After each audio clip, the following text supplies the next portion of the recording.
Pemirsa, pembekalan calon menteri dan wakil menteri telah usai digelar. Pembekalan yang berlangsung selama 2 hari ini tidak hanya membahas isu nasional, tetapi juga isu global.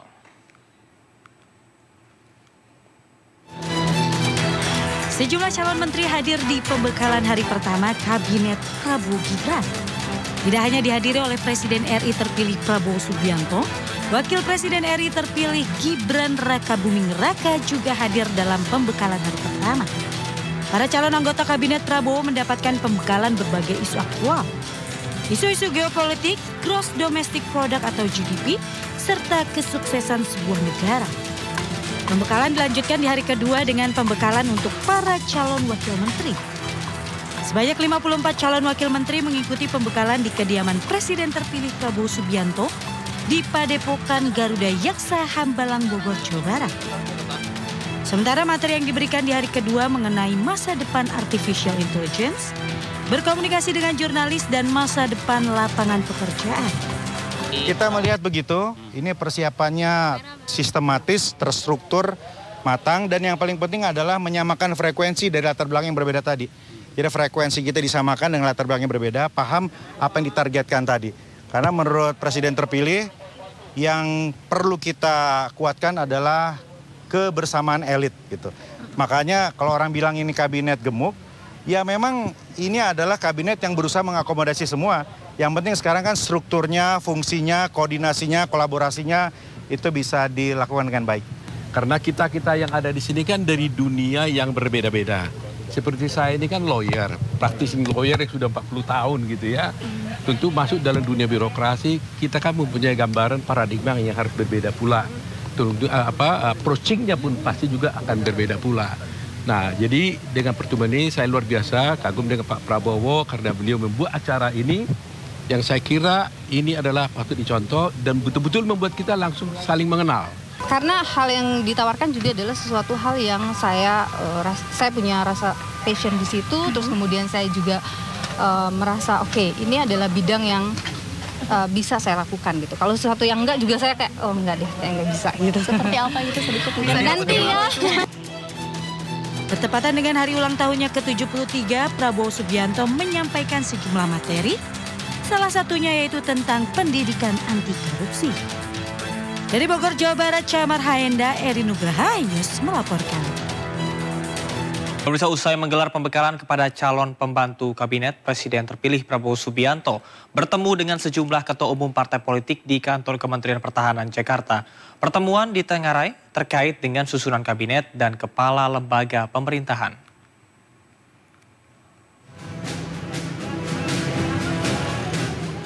Satu demi satu rombongan mobil berpengawal keluar dari kantor Kementerian Pertahanan Jalan Medan Merdeka Barat, Jakarta Pusat. Sejumlah ketua umum dan petinggi partai politik bertemu dengan Presiden terpilih Prabowo Subianto di kantor Kemenhan Kamis siang. Selain Ketua Umum PAN Zulkifli Hasan, pertemuan dihadiri Ketua Umum Partai Golkar Bahlil Hadalia, Pelaksana Harian Presiden Partai Keadilan Sejahtera PKS Ahmad Heriawan, Ketua Umum Partai Kebangkitan Bangsa PKB Muhaimin Iskandar, serta Ketua Umum Partai Demokrat Agus Harimurti Yudhoyono AHY, juga Ketua Harian Partai Gerindra Sufmi Dasko Ahmad. Tidak banyak informasi diperoleh mengenai agenda pertemuan tersebut, hanya disebutkan silaturahmi, mengucapkan selamat ulang tahun kepada Prabowo Subianto, juga membahas isu-isu menjelang pelantikan Presiden hari Minggu mendatang. Dan dengan ini ya, semua kita bisa bersatu, sehingga kita bisa membuat Indonesia menjadi negara maju. Diskusi sama Pak Presiden terpilih, kami dari institusi partai koalisi dalam rangka membahas beberapa perkembangan ke depan pasca pelantikan. Ya. Pak, bahas PDP nggak Pak? Tadi saya pikir nggak ada pembahasan itu ya. Kita bahas negara atau belum bahas partai. Ya. Pak Surya juga hadir. Pak, posisi menteri dibahasnya Pak? Nanti diumumkan oleh Pak Prabowo ya. Tadi berarti dibahas Pak ya? Makasih ya. Pelantikan Presiden, kemudian pemerintahan baru terbentuk, kabinet baru terbentuk, bisa segera bekerja. Jadi tidak lama-lama, setelah itu bisa segera bekerja. Tentu ini membutuhkan kerjasama sekaligus juga tentunya koordinasi antar sesama partai pengusung Pak Prabowo dan juga anggota koalisi. Mas Ahaye ini bareng sama Pak SP nggak sih Mas terjadwalnya? Kenapa? Bareng sama Pak SP nggak sih? Saya nggak ketemu. Oke. Menjelang pelantikan presiden serta pembentukan kabinet, tensi politik semakin meningkat. Pembicaraan politik di Tenggarai makin intens saat Presiden terpilih Prabowo Subianto menyusun kabinet dan kepala lembaga pemerintahan. Sementara itu, rencana pertemuan Prabowo Subianto dengan Megawati Soekarno Putri tetap menjadi perbincangan hangat di tengah masyarakat. Tak hanya Megawati, rencananya Prabowo juga akan bertemu dengan Susilo Bambang Yudhoyono.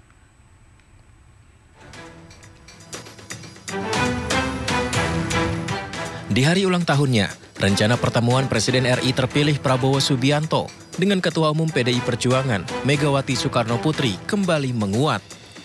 Wakil Ketua Dewan Pembina Partai Gerindra Hasim Joyo Hadikusumo menegaskan Prabowo siap bertemu dengan Megawati kapan saja karena sudah menunggu selama 2 tahun. Pak Prabowo sudah menunggu 2 tahun, terserah Ibu. Ya. Sudah ditentukan waktunya mungkin? Ya insya Allah. Berarti Pak Prabowo siap kapan aja ya Pak? Iya, pagi malam. Hingga kini, Ketua DPP PDI Perjuangan Puan Maharani belum memberikan kepastian kapan pertemuan kedua tokoh nasional ini. Meski begitu, ia mengucapkan selamat ulang tahun kepada Presiden RI terpilih Prabowo Subianto. Insya Allah, dan pada kesempatan ini saya ingin mengucapkan selamat ulang tahun kepada Pak Prabowo. Semoga selalu sehat, panjang umur, bisa memimpin Indonesia menjadi Indonesia yang lebih baik. Ya insya Allah, kalau Pak Prabowo-nya kan pastinya mungkin sibuk dengan keluarga, jadi insya Allah. Sementara itu, usai mengantarkan undangan pelantikan kepada Yusuf Kala kemarin, Sekjen Partai Gerindra Ahmad Muzani membocorkan pertemuan Prabowo dan Megawati diusahakan akan digelar hari ini. Prabowo Subianto juga akan bertemu dengan Presiden ke-6 RI Susilo Bambang Yudhoyono. Saya mendapatkan informasi insya Allah besok dengan Pak SBY jam 17. Insya Allah. Saya akan konfirmasi malam ini dengan Ibu Mega. Mudah-mudahan besok juga sekalian. Sebelumnya Prabowo Subianto dan Megawati Soekarno Putri disebut-sebut akan mengadakan pertemuan sebelum pelantikan Presiden dan Wakil Presiden terpilih pada 20 Oktober 2024. Tim Liputan iNews melaporkan. Dan pemirsa, untuk mengetahui situasi terkini terkait dengan rencana pertemuan Prabowo dengan Ketua Umum PDI Perjuangan, sudah bergabung bersama kami rekan Salam Rahmat di Rumah Kertanegara dan juga ada rekan Indra Setiabudi di kediaman Megawati Soekarno Putri. Kita akan ke Salam Rahmat terlebih dahulu. Selamat siang, Salam. Seperti apa suasana di kediaman Presiden terpilih Prabowo Subianto?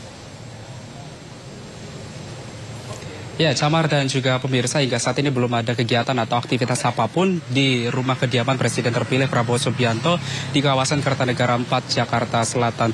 Namun kalau dari pantauan kami di lapangan, ini memang sudah terlihat adanya barisan pengamanan dari sejumlah aparat personil kepolisian yang sejak pagi hari tadi ini sudah melakukan apel siaga jelang pelantikan Prabowo Subianto pada 20 Oktober mendatang.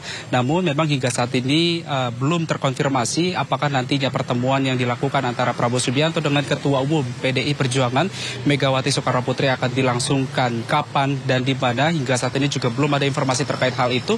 Kami masih menunggu informasi lebih lanjut terkait dengan pertemuan keduanya yang memang isunya ini beredar bahwa pertemuan keduanya ini dilangsungkan sebelum pada tanggal 20 Oktober mendatang.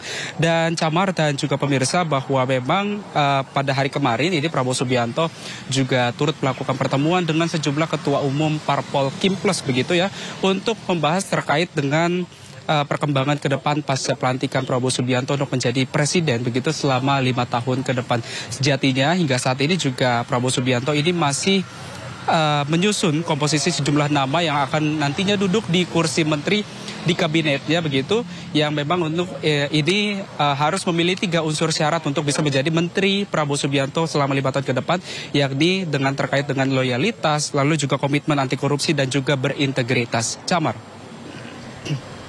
Baik, terima kasih rekan Salam Rahmat. Kita akan pantau suasana di rumah Megawati Soekarno Putri di kawasan Menteng, Jakarta Pusat. Selamat siang, Indra Setiabudi. Setelah melakukan pertemuan dengan elit partai, apakah siang ini sudah ada informasi terkait dengan pertemuan dengan Prabowo Subianto?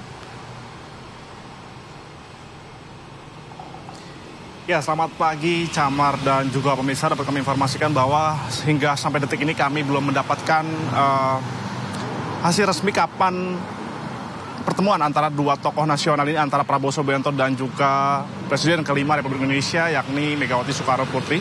Anda bisa lihat, disaksikan belakang saya Camar dan juga pemirsa, bahwasanya dari pagi hingga saat ini belum ada aktivitas ataupun pergerakan apapun di kediaman rumah Presiden kelima Republik Indonesia, yakni Megawati Soekarno Putri. Dan Anda dapat kami sampaikan juga bahwasanya terkait pengamanan, pengawalan juga belum ada terlihat sampai detik ini. Dan kami juga masih menunggu kapan pastinya terkait pertemuan antara kedua tokoh nasional ini, antara Prabowo dan juga Megawati Soekarno Putri.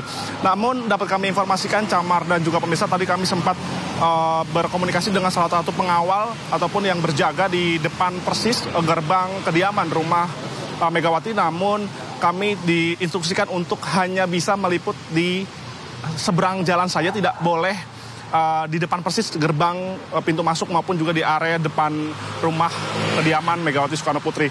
Yang mana ini kalau dapat kami informasikan, kami mendapatkan info bahwasannya di area depan rumah penjagaan ini harus steril untuk pengambilan gambar maupun jadi area dari wartawan sendiri.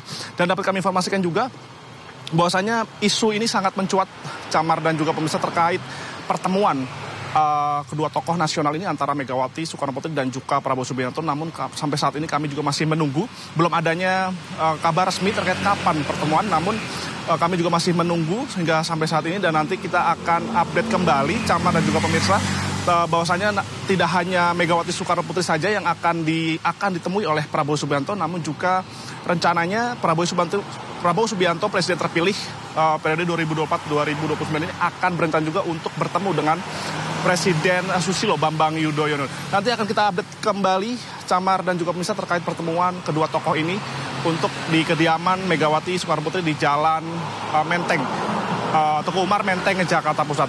Sekian Camar dan juga pemirsa, kembali ke Anda. Baik, terima kasih Indra Setiabudi yang melaporkan langsung dari Menteng, Jakarta Pusat di kediaman Megawati Soekarno Putri.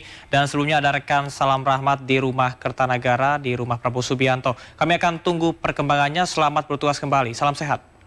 Pemirsa, informasi selanjutnya adalah sejumlah lokasi yang dikabarkan akan menjadi tempat pertemuan antara Presiden terpilih Prabowo Subianto dengan Ketua Umum PD Perjuangan Megawati Soekarno Putri.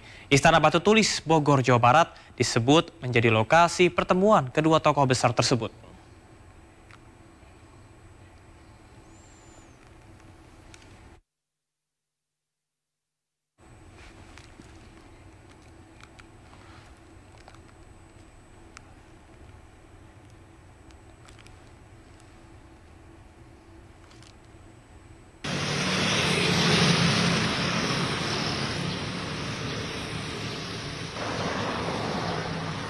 Isu pertemuan antara Presiden terpilih Prabowo Subianto dengan Ketua Umum PD Perjuangan Megawati Soekarno Putri semakin menguat.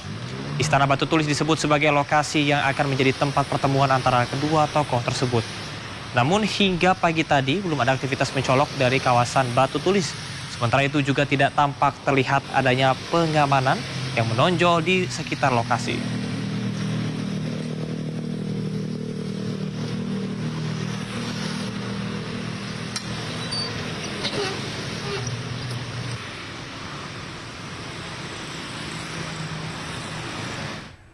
Pemirsa, untuk mengetahui suasana di Istana Batu Tulis Bogor terkait dengan rencana pertemuan Presiden terpilih Prabowo Subianto dengan Megawati Soekarno Putri, sudah ada rekan Faisal Rinaldi di lokasi. Halo, selamat siang Faisal. Sudah ada penjagaan khususkah di lokasi? Ya, Camar, memang belum ada informasi resmi apakah pertemuan antara Presiden terpilih Prabowo Subianto dan juga Megawati Soekarno Putri akan terjadi di sini hari ini atau tidak. Ini yang kita masih tunggu, Camar, di sini. Memang informasinya akan ada sejumlah tempat yang disebut-sebut menjadi tempat pertemuan antara kedua tokoh negara tersebut.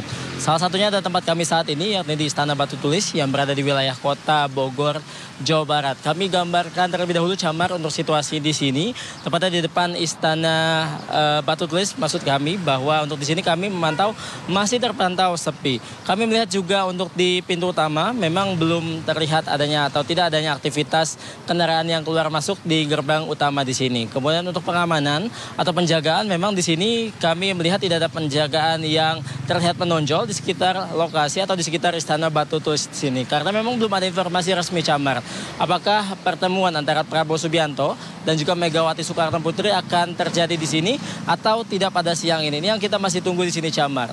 Nah, untuk pertemuan antara Prabowo Subianto dan juga Megawati Soekarno Putri memang hingga saat ini belum terrealisasi. Kemarin tepatnya pada hari Kamis 17 Oktober 2024 memang tepatnya di hari ulang tahun Prabowo Subianto yang ke-73. Ini kabar pertemuan antara kedua tokoh tersebut memang semakin menguat. Kami juga memantau di berbagai tempat kemarin, Camar, tepatnya di Kertanegara, kemudian juga di Teku Umar. Hingga malam hari Prabowo Subianto dan juga Megawati ini tidak bertemu.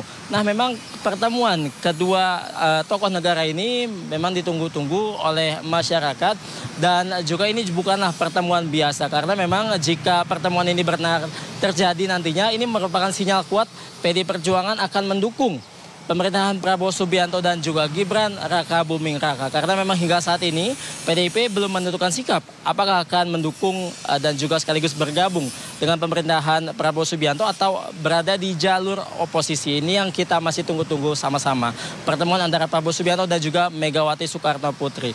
Nah, kemudian Camar dan juga pemirsa dapat kami informasikan pula untuk saat ini situasinya yang tadi kami sampaikan memang masih terpantau sepi dan juga belum ada informasi resmi apakah akan bertemu hari ini atau tidak.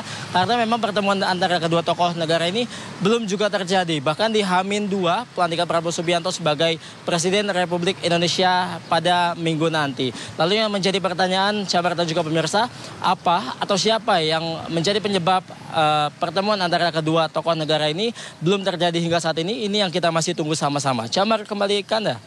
Baik, terima kasih rekan Faisal Rinaldi. Kami akan tunggu perkembangannya. Selamat bertugas kembali.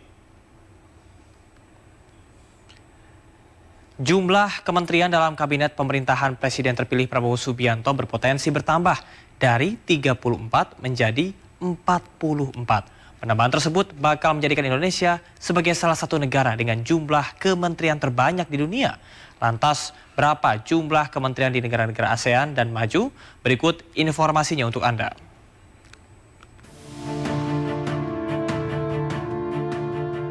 Menjelang pelantikan 20 Oktober mendatang, Presiden dan Wakil Presiden terpilih Prabowo Gibran tengah menyiapkan susunan kementerian. Disinyalir jumlah kementerian di Kabinet Prabowo Gibran lebih banyak dari Kementerian Jokowi Ma'ruf. Kementerian Kabinet Prabowo Gibran kemungkinan besar akan berjumlah 44. Jumlah pastinya belum ditentukan, namun kemungkinan besar lebih dari 44. Rencana bertambahnya jumlah kementerian dikritik sejumlah pihak karena terlalu boros anggaran. Karena bisa menambah anggaran seperti biaya fasilitas, staf, dan operasional. Lalu bagaimana dengan jumlah kementerian di negara-negara lain? Di negara-negara Asia Tenggara, Indonesia menjadi negara yang memiliki jumlah kementerian terbanyak saat ini. Berikut jumlah kementerian di negara-negara ASEAN.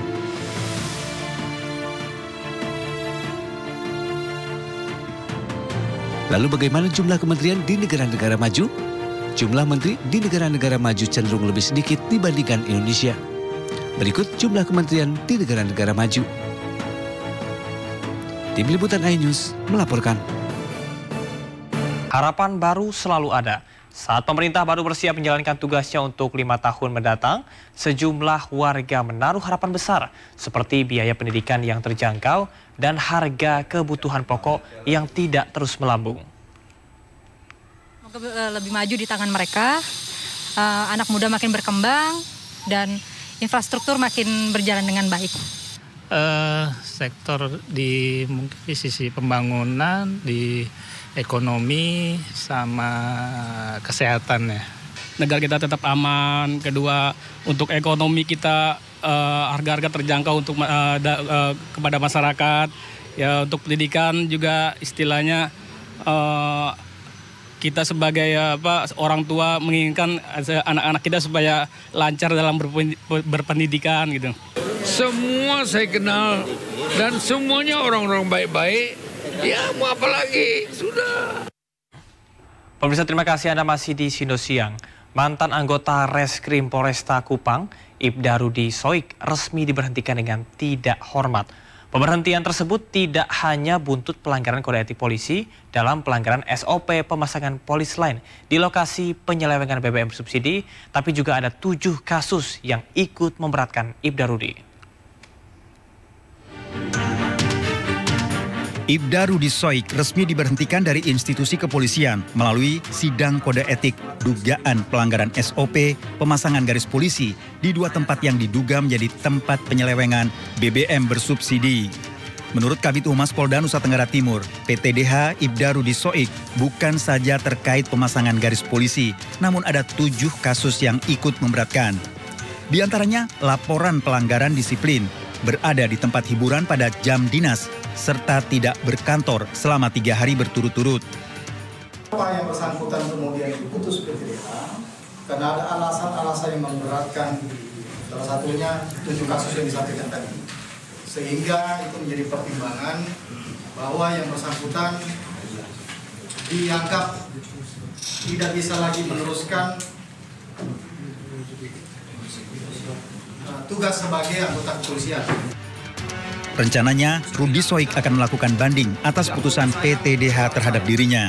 Sementara terduga penimbun BBM ilegal, Al-Ghazali kembali melaporkan Ibda Rudi ke Polda Nusa Tenggara Timur atas dugaan pemfitnahan serta pencemaran nama baik lewat media. Dari Kupang, Nusa Tenggara Timur, Eman Suni melaporkan. Jaksa Agung ST Burhanuddin masuk ke dalam sosok puluhan calon menteri yang hadir di Hambalang, Kabupaten Bogor. Selama memimpin kejaksaan sejak tahun 2020, setidaknya ada 6 kasus megakorupsi yang ditangani. Namun 2 diantaranya masih menjadi pekerjaan rumah yang harus diselesaikan.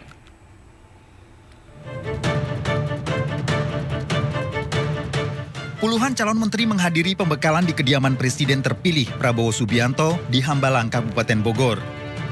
Di antara yang hadir, tampak 2 kader PDIP, Budi Gunawan dan mantan Jaksa Agung ST Burhanuddin. Sebelum mengakhiri masa jabatannya, ST Burhanuddin mendapat penghargaan dari Universitas Hasanuddin. Kajian kejaksaan yang diusut, siapa tahu nanti kajian yang ada di Makassar, mungkin nanti Pak Jaminter, Pak Jampidum, siapa aja, dapat kita dorong untuk lebih baik lagi. Bertugas sejak 2020, setidaknya ada 6 kasus mega korupsi yang ditangani ST Burhanuddin. Namun, 2 diantaranya terkait kasus minyak goreng dan PT Duta Palma tidak selesai. Di antara kasus mega korupsi tersebut adalah kasus Jiwasraya yang merugikan negara 16 triliun rupiah. Kasus importasi tekstil dengan kerugian negara 1,6 triliun rupiah. Kasus korupsi minyak goreng yang menyebabkan kerugian 18 triliun. Dan yang terbaru, kasus dugaan korupsi tata niaga komoditas timah di wilayah izin usaha pertambangan PT Timah Tbk tahun 2015-2022 dengan nilai kerugian negara mencapai 300 triliun rupiah. Total tersangka pada kasus 23 orang diantaranya suami Sandra Dewi, Harvey Muiz. Akankah Jaksa Agung di era Prabowo Gibran lebih berani lagi? Kita tunggu saja. Tim Liputan melaporkan. Cagup Provinsi DKI Jakarta nomor urut 1 Ridwan Kamil hadir dalam diskusi talk show kepemudaan di DPP Partai Golkar Slipi, Jakarta Barat. Ridwan Kamil lantas memaparkan mengenai peran generasi muda dalam konteks kemajuan menuju Indonesia Emas 2045.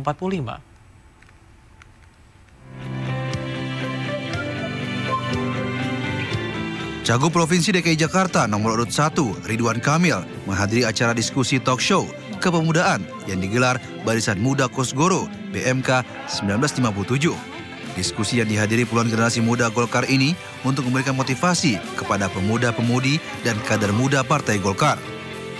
Dalam diskusi yang berlangsung seru ini, terungkap pemuda harus bisa mengembangkan segala potensi yang dimiliki, minat dan bakat yang dipunya. Setiap individu mesti digali agar bisa mencapai sesuatu yang diinginkan. Ridwan Kamil lantas memaparkan mengenai peran generasi muda dalam konteks kemajuan menuju Indonesia Emas 2045. Optimisme Indonesia ya menuju Indonesia Emas 2045 karena masa depan ada di tangan mereka. Memberi contoh perjalanan hidup saya juga dari pemuda kebermanfaatan masuk politik. Kalau kecewa dengan sistem, masuklah ke dalam sistem, ubah sistem dari dalam, itu yang saya lakukan. Mudah-mudahan inspirasi hidup saya bisa nyemangatin anak-anak muda yang tadi ada di sini. Indonesia Emas 2045 merupakan bonus demografi di mana peluang anak muda untuk menjadi tiang ekonomi terbuka lebar. Untuk itu kemampuan anak muda harus mulai dipersiapkan terutama di era digital. Dari Jakarta, Rizky Ihwal melaporkan. Pasangan calon gubernur dan wakil gubernur Jakarta Ridwan Kamil Suswono resmi mendapat dukungan penuh dari buruh Jakarta. Sebanyak 87,5% buruh di Jakarta berharap pasangan Ridwan memimpin Jakarta untuk 5 tahun mendatang.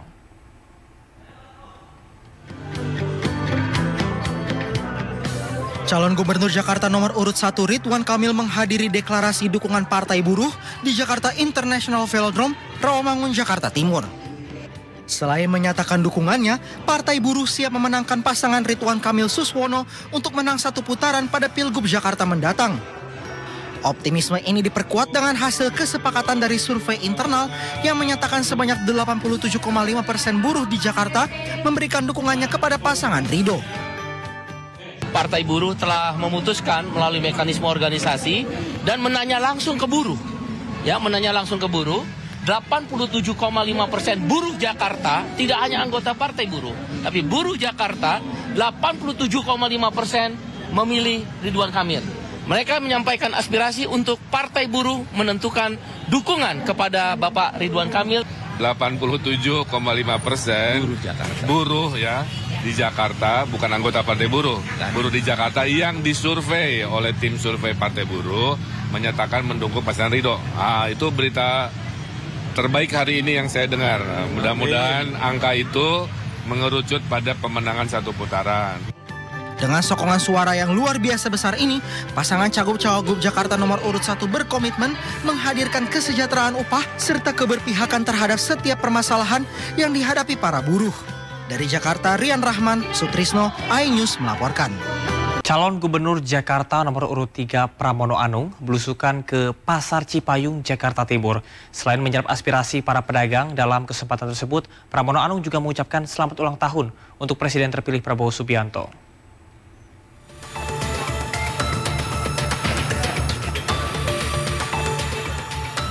Pramono Anung belusukan ke Pasar Munjo Cipayung, Jakarta Timur.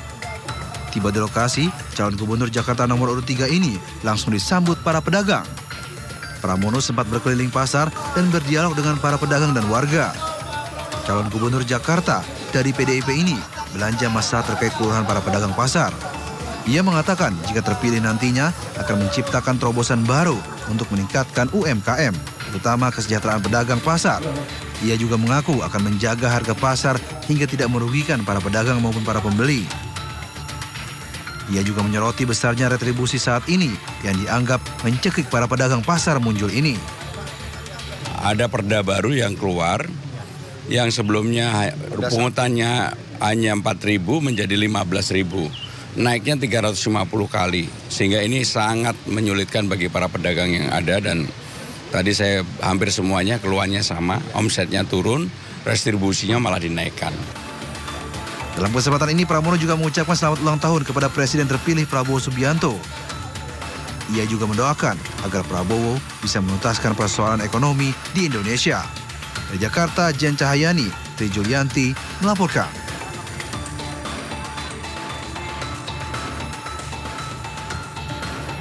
Pemirsa, Cagup-Cawagup Jawa Timur, Hovifah Indar Parawangsa dan Emil Dardak menggandeng grup band Dewa 19 membuat video klip untuk kampanye. Hal tersebut dilakukan untuk menyasar anak-anak muda agar memilih Hovifah dan Emil.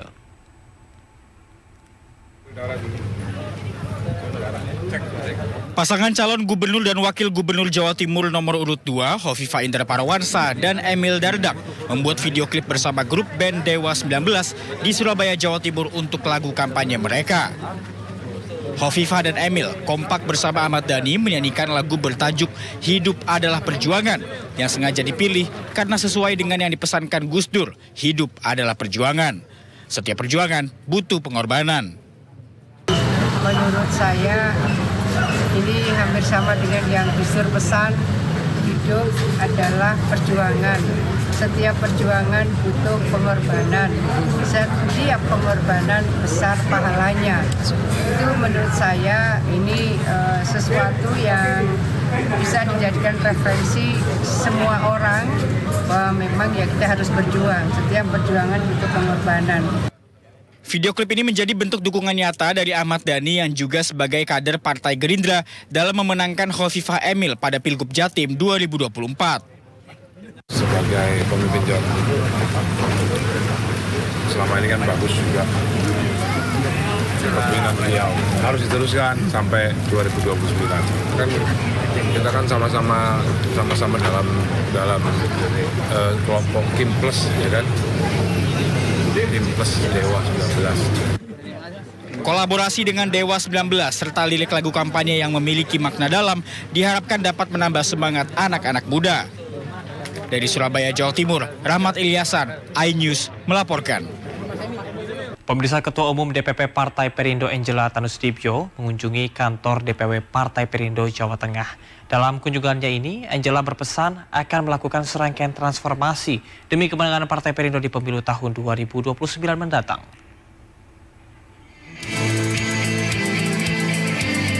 Kedatangan Ketua Umum DPP Partai Perindo Angela Tanusudibyo bersama Waketum Michael Victor Sianipar disambut hangat oleh jajaran pengurus DPW Partai Perindo Jawa Tengah.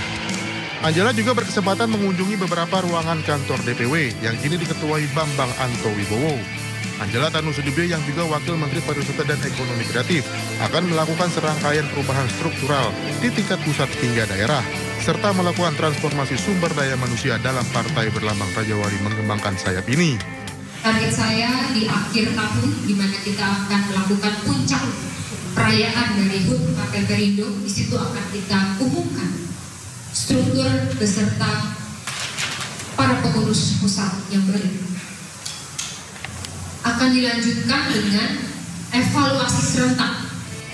Seluruh pengurus DPW dan DPD Partai Perindo Jawa Tengah berkomitmen untuk lebih bekerja keras dan membawa berbagai program yang mensejahterakan masyarakat. Dari Semarang, Jawa Tengah, Kristadi, iNews melaporkan.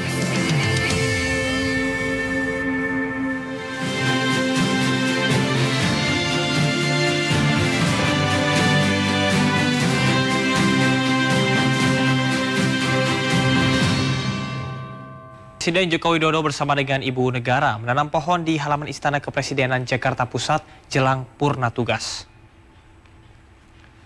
Kamis sore, Presiden Joko Widodo bersama dengan Ibu Iriana menanam pohon mulai dan flamboyan di halaman Istana Kepresidenan Jakarta. Acara ini merupakan upaya pemerintah dalam menggalakkan penghijauan dan pelestarian lingkungan di kawasan istana. Kegiatan penanaman pohon ini menjadi simbol kenangan menjelang masa purna tugas Jokowi dan Iriana.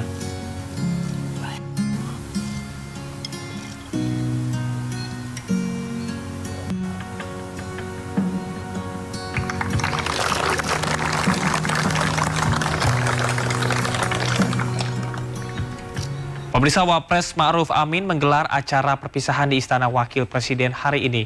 Dalam kesempatan ini, Wapres menyampaikan terima kasih dan memohon maaf kepada seluruh pegawai sekretariat.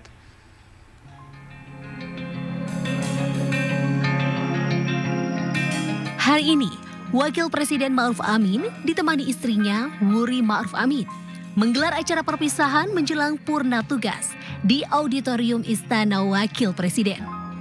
Dalam kesempatan ini, Ma'ruf Amin menyampaikan permohonan maafnya dan berterima kasih kepada seluruh pegawai sekretariat Wakil Presiden, staf hingga awak media yang meliput kegiatan selama menjadi Wakil Presiden RI, serta meminta untuk semua pihak berjuang dan membantu Wakil Presiden yang baru dengan sepenuh hati. Sekali lagi mohon maaf dan selamat berjuang bersama Wakil Presiden yang baru.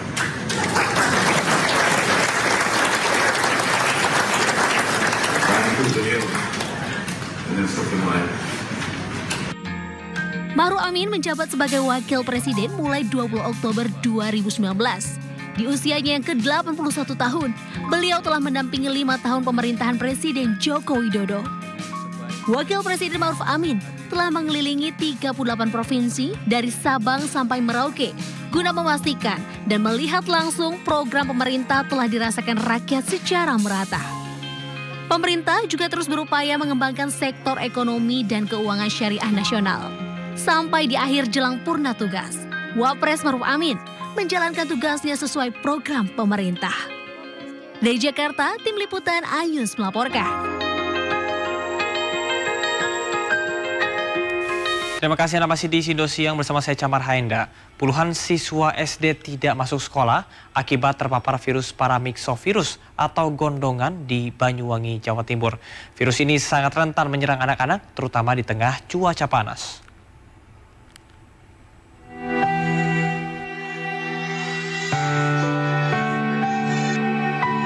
Salah satu sekolah yang terdampak cukup parah adalah SDN 1 Mojopanggung, Kecamatan Giri, Banyuwangi. Tercatat lebih dari 40 siswa terpapar virus paramyxovirus atau gondongan, di mana penderitanya mengalami pembengkakan pada bagian pipi dan rahang. Seluruh siswa yang terjangkit pun tidak masuk sekolah.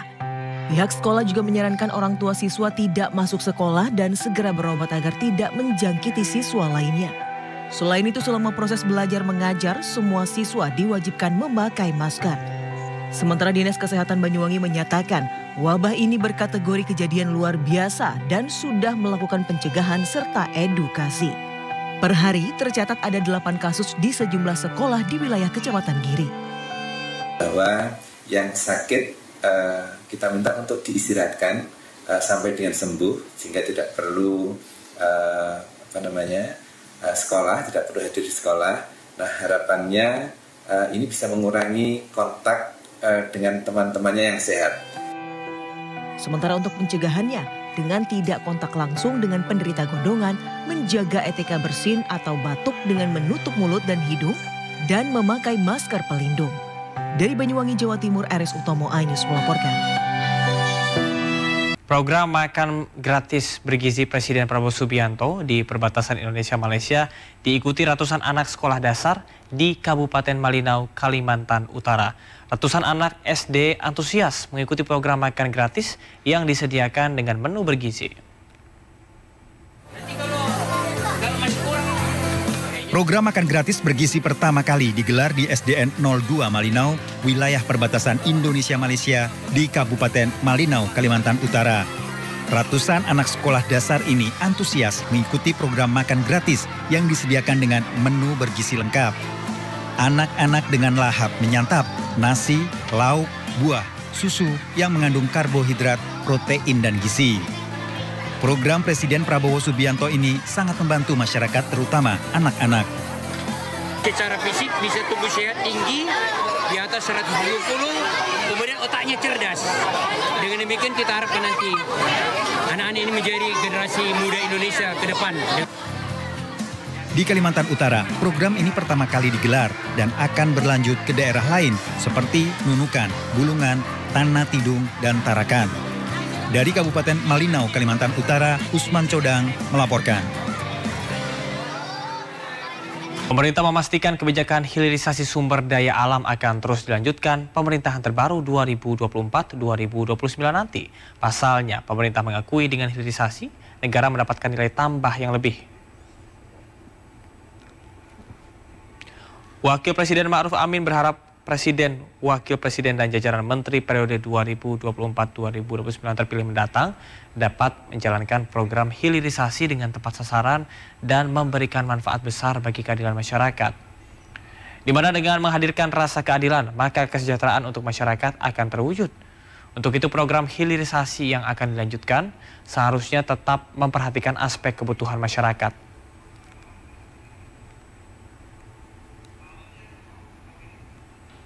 Kita harapkan ke depan program hilirisasi itu lebih tepat sasaran dan lebih memberikan kesejahteraan pada masyarakat. Jadi tidak terjadi ada ketidakadilan untuk daerah, untuk masyarakat, tapi ada pihak tertentu saja. Dengan kajian ini kan secara komprehensif nanti hal-hal yang belum baik itu bisa diperbaiki. Kementerian Perhubungan meyakini pemerintahan Presiden terpilih Prabowo Subianto akan melanjutkan program tol laut yang telah menjadi kebutuhan masyarakat dalam konektivitas antar pulau. Kementerian Perhubungan menilai keberadaan tol laut menjadi penting untuk mendukung wilayah tertinggal, terdepan, terluar, dan perbatasan atau 3TP.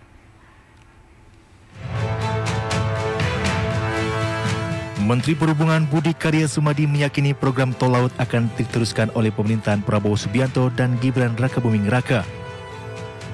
Budi Karya menyatakan program tol laut ini sudah menjadi kebutuhan masyarakat untuk meningkatkan konektivitas antara pulau hingga pemerataan distribusi barang dan jasa. Hal itu mengingat Indonesia merupakan negara kepulauan dan laut merupakan salah satu jalur penghubung, sehingga infrastruktur kelautan dibutuhkan untuk menjangkau daerah terpencil. Direktur Jenderal Perhubungan Laut Kementerian Perhubungan Antoni Arif Priyadi menuturkan, tol laut dioperasikan untuk mendukung pembangunan wilayah-wilayah tertinggal, terdepan, terluar, dan perbatasan atau 3TP demi menghindari kelangkaan barang dan menurunkan disparitas harga. Antoni menambahkan, keberadaan tol laut telah membuka peluang ekonomi baru di daerah-daerah yang dilalui, yang sebelumnya sulit berkembang karena terbatasnya akses transportasi.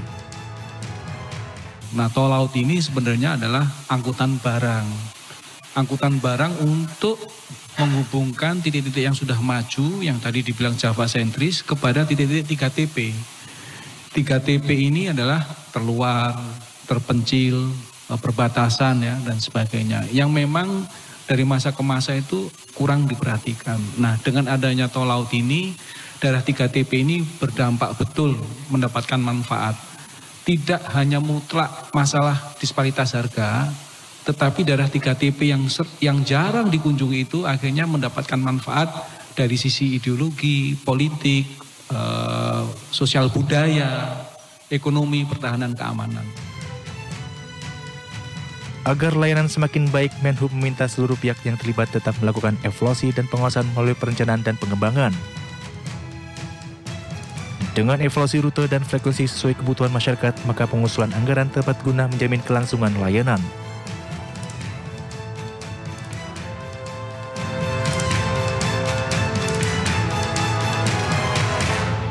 Menteri SDM Bahlil Lahadalia menyatakan pihaknya sudah mengirimkan tim untuk menyelidiki penyebab kebakaran di fasilitas peleburan mineral PT Freeport di kawasan ekonomi khusus Gresik, Jawa Timur.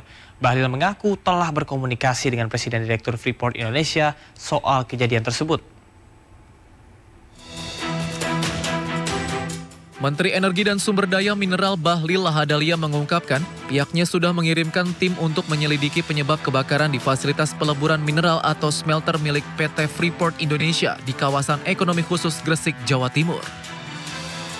Bahlil bahkan sudah berkomunikasi dengan Presiden Direktur PT FI Tony Wenas dan yang paling utama baginya yakni tidak adanya korban jiwa dalam kebakaran tersebut. Pihaknya masih menunggu hasil penyelidikan yang dilakukan dari tim Kementerian ISDM. Nggak apa-apa, kita sudah Pak Tony Wenas juga berkomunikasi dengan terus. Itu ada lagi diselidiki, tim saya juga lagi melakukan penyelidikan. Tapi yang terpenting adalah itu kan asam sulfatnya. Alhamdulillah tidak ada yang korban ya, tidak ada. Jadi sekarang masih dilakukan penelitian. Ya biasalah itu. Sebelumnya PT Freeport Indonesia menegaskan kebakaran tidak memberikan dampak negatif terhadap kesehatan masyarakat dan lingkungan sekitar. Kebakaran di fasilitas pemisahan gas bersih tersebut telah berhasil dipadamkan sepenuhnya, serta karyawan dipastikan aman dan tidak ada cedera yang dilaporkan. Fasilitas pemisahan gas bersih berfungsi antara lain sebagai rangkaian proses yang membersihkan gas buang dari zat berbahaya seperti sulfur dioksida atau SO2 agar udara dibuang bebas dari kontaminasi gas berbahaya.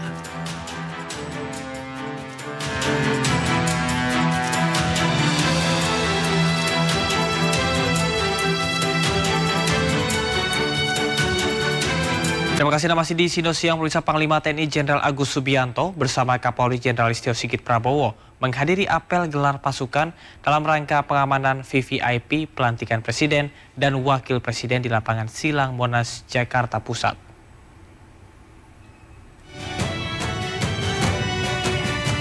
Panglima TNI dan Kapolri tiba bersama untuk memimpin apel keamanan VVIP di Silang Monas, Jakarta Jumat pagi. Setelah tiba, Komandan Upacara melaporkan ribuan pasukan TNI dari 3 matra siap mengikuti apel pengamanan. Kemudian Panglima TNI dan Kapolri naik ke atas podium sebagai inspektur upacara. Apel ini bertujuan untuk memastikan keamanan selama pelantikan Presiden yang akan dilaksanakan pada 20 Oktober mendatang. Kita mitigasi terus sebelum nanti pelaksanaan dan setelah kegiatan acara terkait dengan ancaman tersebut. Kita koordinasi dengan Polri dan satuan intelijen yang ada di wilayah terutama khususnya di Jakarta. Untuk rekayasa lalu lintas nanti Kapolri yang akan jelaskan. Lebih lanjut, Panglima TNI menegaskan semua pasukan akan disiagakan dalam pengamanan VVIP. Di ring 1 disiapkan pas pamres lengkap dengan sniper dan anti bom. Jadi untuk total personel yang melaksanakan kegiatan pengamanan kurang lebih 15.000.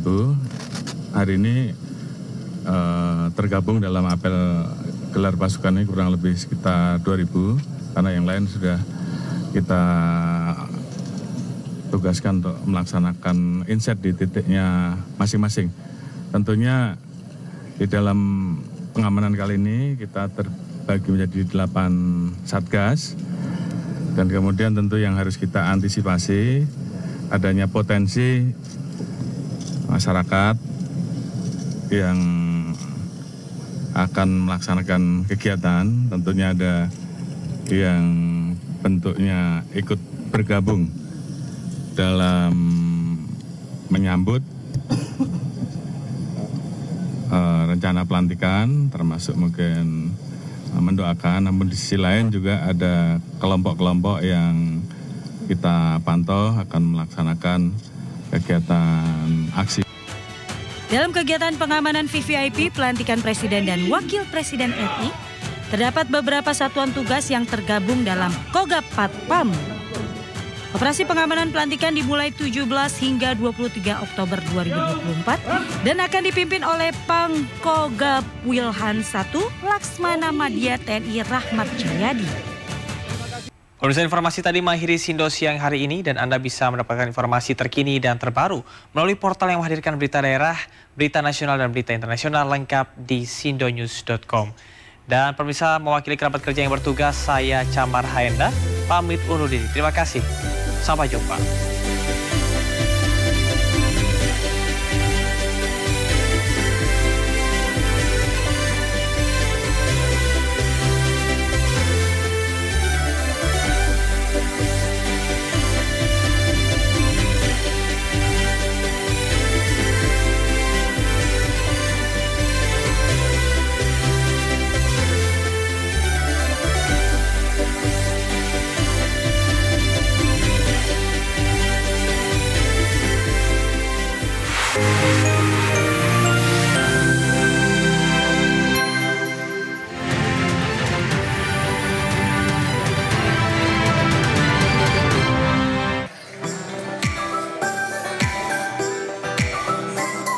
Menteri Pariwisata dan Ekonomi Kreatif Sandiaga Salahuddin Uno menghadiri workshop kata kreatif di Paradise Hotel di Kupang, Kabupaten Minahasa Utara, Sulawesi Utara.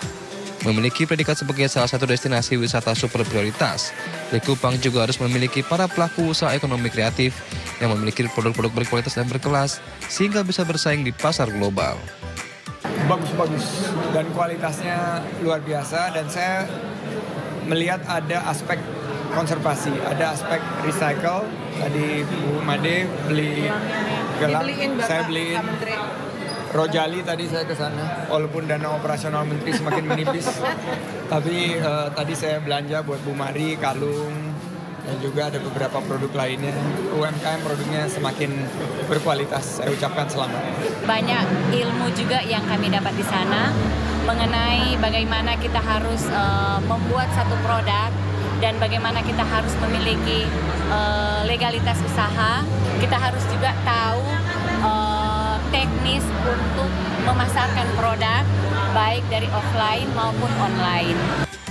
Workshop Kata Kreatif merupakan salah satu program unggulan Kemenparekraf dalam pengembangan kabupaten kota kreatif serta memperkuat ekosistem ekonomi kreatif di berbagai daerah di Indonesia. Dari Kabupaten Minahasa Utara, Sulawesi Utara, Jeffrey Langi, iNews melaporkan.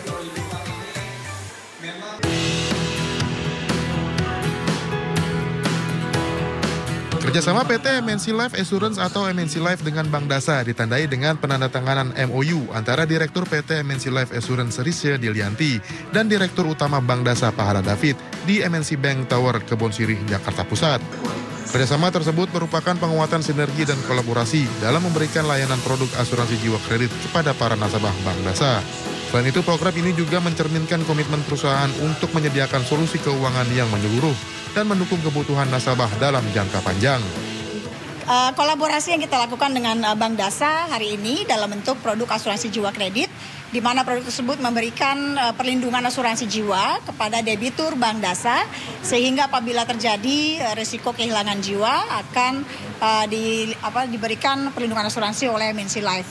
Salah satu visi misi dari Bank Dasa adalah kita sedang fokus pada pembiayaan UMKM. Jadi sangat tepat bahwa kita harus berpartnership dengan perusahaan asuransi, ya, khususnya di MNC.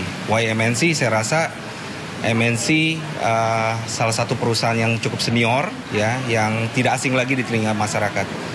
Kerjasama ini bagi MNC Life merupakan komitmen untuk terus berinovasi dalam meningkatkan jaringan kerjasama yang memberikan manfaat, serta menyediakan solusi asuransi yang komprehensif bagi masa depan finansial para pengguna layanan. Dari Jakarta, Abdul Aziz Aulia Syah Ramadan, iNews melaporkan.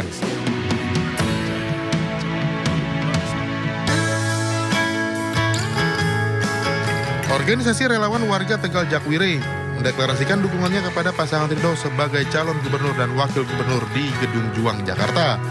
Deklarasi yang diberikan relawan Warteg Jakwire ini dihadiri langsung calon wakil gubernur Jakarta nomor urut 1 Suswono.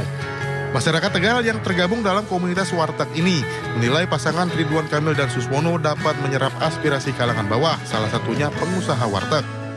Harapan kami bahan baku pangan ini yang sebagai bahan bakunya warteg-warteg bisa lebih murah dan lebih terjangkau oleh warteg-warteg dan teman-teman Tegal. Mereka yang ingin berusaha ya berarti nanti dia keperluannya lebih pada permodalan, ya, kemudahan modal. Ya, kemudian juga mereka yang untuk masa depan anak-anaknya ya tentu masalah di samping sekolah gratis juga persoalan lapangan kerja. Sementara di kantor DPD Partai Golkar Jakarta, 6 relawan gabungan turut mendeklarasikan dukungannya terhadap pasangan calon gubernur dan wakil gubernur Jakarta Ridwan Kamil Suswono pada Pilkada 2024 mendatang. Pasangan Ridho dinilai memiliki program kerja yang dapat mensejahterakan warga Jakarta dan sudah teruji pengalamannya. Hari ini alhamdulillah semua relawan dari relawan siap untuk mendukung Pak Ridwan Kamil dan Pak Suswono, siap. Kita melihat gagasan beliau bagus dan beliau sudah teruji. Semakin hari yang deklarasi ini semakin banyak organnya. Anggota-anggotanya semakin banyak dan semangatnya semakin bertambah mereka. Karena sudah mendengar bahwa sebelum-sebelumnya itu rekan-rekan mereka dari relawan lain juga sudah melakukan deklarasi. Tercatat sudah ada 300 lebih organisasi relawan yang mendeklarasikan dukungannya terhadap pasangan Ridho dan menjadi tambahan kekuatan dalam memenangkan kontestasi Pilkada Jakarta 1 putaran. Tim Liputan iNews melaporkan.